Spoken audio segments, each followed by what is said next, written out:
A young nurse got fired after saving the life of a U.S. Marine. 24 hours later, she received a shocking presidential invitation.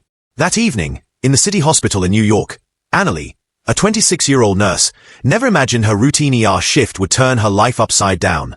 The ER wasn't just busy, it was drowning. 2 trauma cases had arrived just moments before she'd come in. It was just past midnight. The emergency room was briefly calm, like the moment between 2 crashing waves. Then suddenly, slam, the double doors burst open with a deafening thud. Cold air and rain rushed into the ER like a ghost trailing behind. 2 paramedics, drenched from head to toe, pushed a stretcher carrying a young man, bloodied, broken, barely breathing. "We've got a code," one of the paramedics barked. Mid-20s male, no ID, unresponsive. Extensive chest trauma, possible shrapnel wounds, vitals dropping fast. All eyes turned. Annalie's breath caught in her throat as she stepped forward. Her gaze swept over the patient, his face swollen and unrecognizable beneath a mask of blood and dirt. His uniform, or what was left of it, was torn and soaked. Combat boots hung loosely from his feet. But it was the glint of metal on his chest that held her attention. A dog tag, twisted and smeared with grime, engraved with a simple line, L. Jackson, U.S. Marine. A chill ran down her spine. "His military," someone whispered behind her. "Where's the ID?" another asked. The paramedic answered, "Found him alone. No comms, no phone. Looks like he was dumped near the docks." The room froze. Nurses exchanged glances. Even the head supervisor hesitated. "We don't have clearance," she said cautiously. "He might be federal." "We wait for authorization." Annalie blinked in disbelief. "Wait. The man on the stretcher is barely clinging to life. His pulse is weak, breath shallow, skin already paling, his crashing." One of the techs called out. Annalie didn't wait. She stepped forward. "Prep the trauma bay. I need a suture kit, oxygen, and plasma, stat," she commanded. Her voice sliced through the uncertainty in the room like a scalpel. The supervisor raised a hand. "Annalie, you're not cleared." "He'll be dead in 10 minutes, Annalie snapped back. There was a moment of hesitation. Then, as if her urgency was contagious, the team kicked into motion. Gurney wheels screeched against the tile as they rushed the Marine into Trauma Room 3. Annalie followed, gloves already on, adrenaline surging in her veins. Inside, the room lit up in chaos. Annalie grabbed gauze and began cleaning the blood from the man's torso. Beneath the mess, jagged pieces of metal protruded from his rib cage, embedded deep into muscle. Blood pulsed from the wounds with every weak heartbeat. She clenched her jaw. Vitals, BP 70/40 and dropping fast, pulse ox 81 and falling. Annalie barely heard the numbers. Her mind tunneled in. The world outside the trauma bay faded into a blur. There was only her and him. Scalpel, clamp, suction. Each command rolled from her mouth with the precision of a general leading troops. Her hands moved fast but steady. She pulled out one shard of shrapnel after another, fingers slick with blood, sweat dripping down her temple. The heart monitor beeped erratically. Time felt elastic. Every second stretched painfully long, yet everything happened in a blur. She caught herself whispering under her breath, "Stay with me, come on, stay with me." At one point, his breathing flatlined for a split second. The world stood still. But Annalie didn't stop. She compressed his chest again and again, counting out loud. She refused to give up. Not after coming this far, not when his life was still flickering behind closed eyes. Charge the paddles to 200. Clear! The shock rippled through his body. Nothing. 250, clear. The Marine's body arched. The line on the monitor wobbled, then beeped, a soft, stubborn, precious beep. "His back," the tech whispered. Annalie let out a shaky breath but didn't stop. She stitched the largest tear in his chest muscle, inserted a drainage tube to relieve internal bleeding, and stabilized the collapsed lung. Her hands, soaked and sore, never lost rhythm. 3.5 hours later, the worst was over. The room was quiet now. The team stood back, exhausted, speechless. Blood bags hung nearly empty beside the bed. Annalie stepped back, peeled off her gloves, and stared down at the man who had nearly slipped through her fingers. His eyes fluttered. Annalie froze. He looked up barely and locked eyes with her for a brief, fragile second. His lips moved, though no sound came out. She leaned closer. "Thank you." That whisper, more breath than voice, cut straight through her. Relief hit her like a wave. Her knees threatened to give out, but she steadied herself. For the first time that night, she allowed herself to exhale. He was alive. She had done it. The Marine would live. But outside those doors, the world was waiting. Policies, Protocols, consequences. Annalie had crossed a line, and she knew it. The rain had stopped, but the sky was still heavy with grey. As morning broke over New York City, the ER was quieter now. The chaos of the night had simmered into an eerie stillness. Birds chirped faintly outside, but inside the hospital, the fluorescent lights continued their steady hum. Annalie stood near the recovery wing, her fingers wrapped tightly around a styrofoam coffee cup she'd refilled 3 times without drinking a drop. Her scrubs were wrinkled and stained, her bun loose and fraying at the edges, but she didn't care. Across the room, through the small glass window of Trauma Room 3, she watched the Marine sleeping, his chest gently rising and falling. He was alive. That simple fact brought a swell of quiet triumph to her chest. Despite the impossible odds, despite the protocol she had shattered, she had saved him. She had made a choice, and it had mattered. A voice over the intercom summoned her to the administrator's office. Her brows furrowed. The moment's warmth vanished. She had expected some pushback, maybe a meeting, a formal review. But the voice sounded final. Cold. She made her way down the sterile corridor, passing nurses who looked away too quickly, doctors who nodded without meeting her eyes. The door to the office stood open. Inside sat 2 people, Chief Administrator Helen Dreeden and Dr. Warren, the hospital's legal counsel. Annalie stepped in, her hands clasped in front of her. You asked to see me. Dreeden didn't smile. Sit, she said. Annalie obeyed, nerves crawling up her spine. What you did last night, Helen began, was commendable in intent but wholly inappropriate. Annalie blinked. Inappropriate. You acted without federal clearance. You took charge of a classified patient with no authority, no briefing, and no support from senior staff. Do you understand the legal risk you put this institution in? Annalie sat back, stunned. He was dying. Dr. Warren cleared his throat. Ms. Annalie, this hospital has protocols. If we had known he was military, there are channels. What you did, while emotionally understandable, was a violation. Emotionally understandable, she echoed, barely able to contain her rising voice. You think this was about emotion? I followed my training. I made a call based on a life-or-death situation because no one else would help.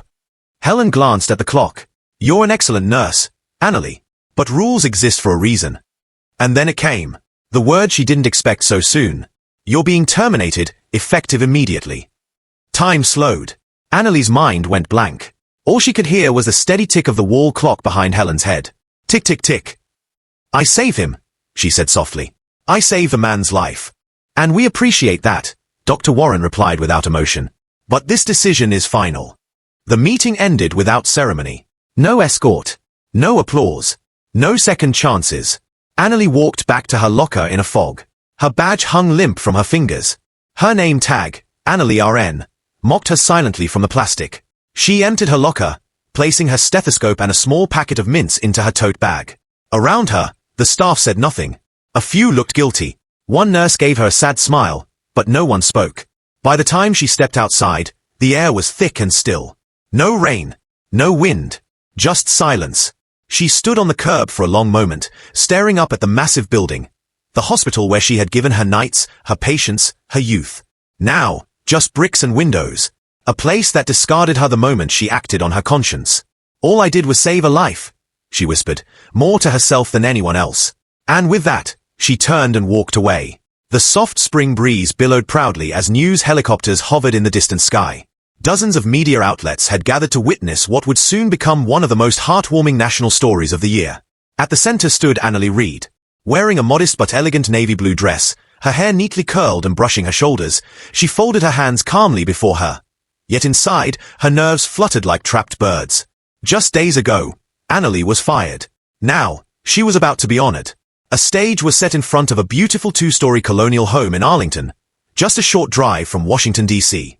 The cream-colored house, with hunter green shutters and white columns gleaming in the sunlight, looked like a dream home, one she never imagined owning. The president stepped forward to the podium. Applause rippled through the crowd as he adjusted the mic and smiled warmly. When we think of American heroes, he began, we often think of those in uniform, military, police, firefighters. But heroes come in all forms. Some wear scrubs, walking hospital halls late at night. Some, like Nurse Annalie Reid, don't wait for orders. They act on instinct, compassion, and unwavering courage. The crowd cheered. Cameras clicked. Today, we recognize not just her bravery, the president continued, but the spirit of service she embodies. And in that spirit, It is my honor to present Annalie Reid with the keys to her new home. A staffer stepped forward, holding a small polished wooden box. Inside, resting on velvet, lay a single golden key. Annalie stared, stunned.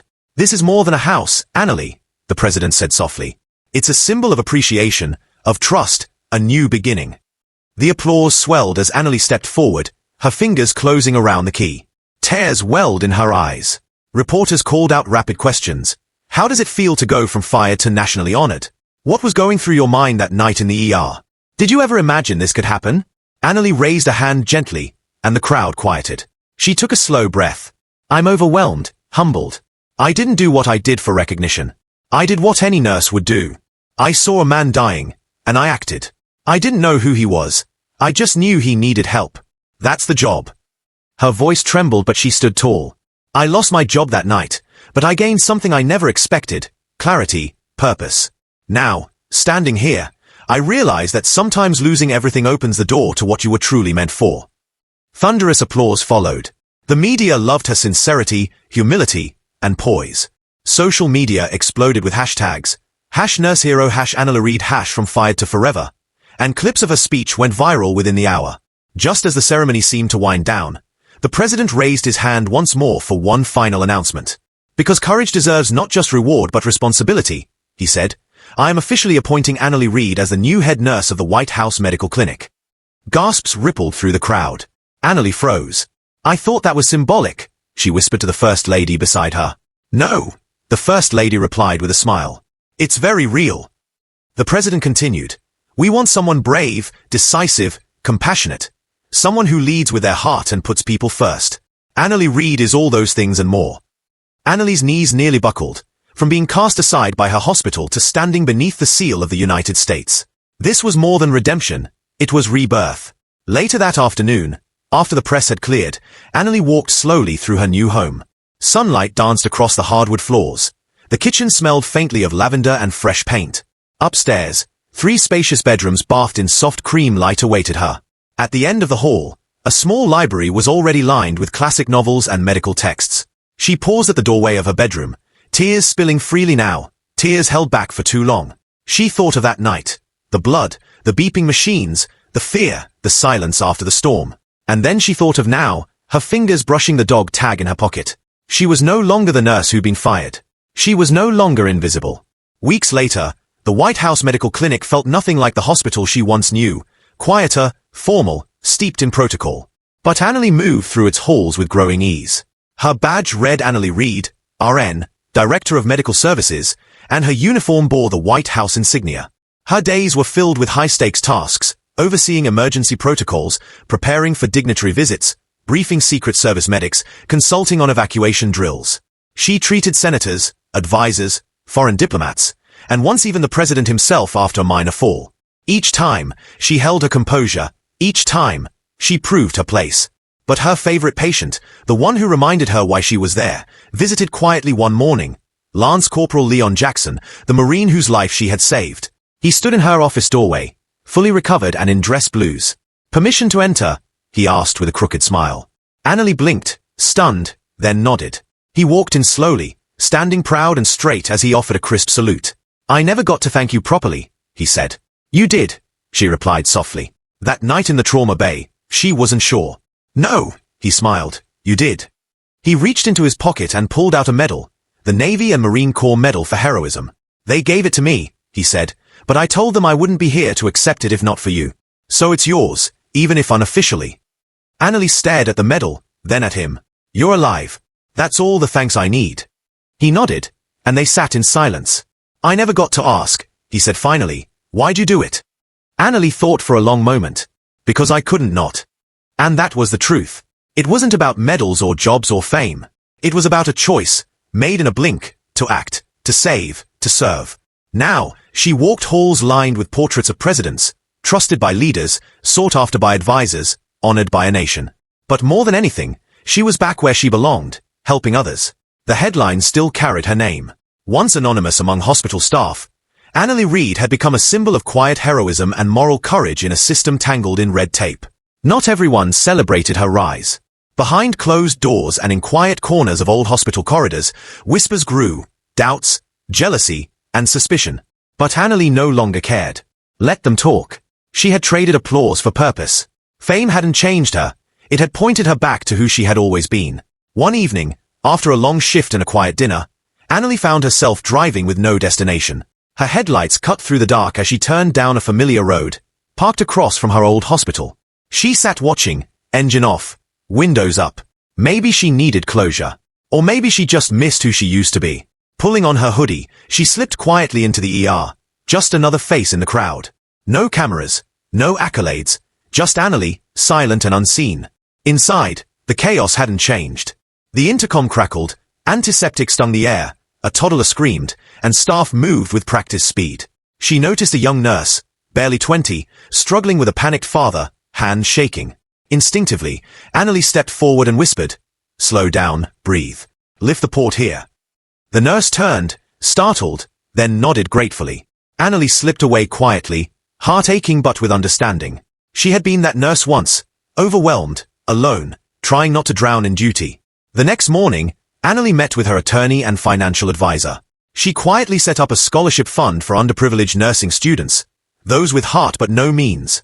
No press conferences, no interviews, just letters and support, a new way to give voice to those who might otherwise be unheard.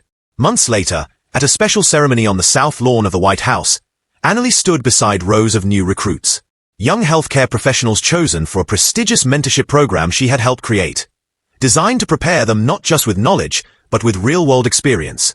Suddenly, the crowd hushed as Lance Corporal Leon Jackson appeared in full-dress blues.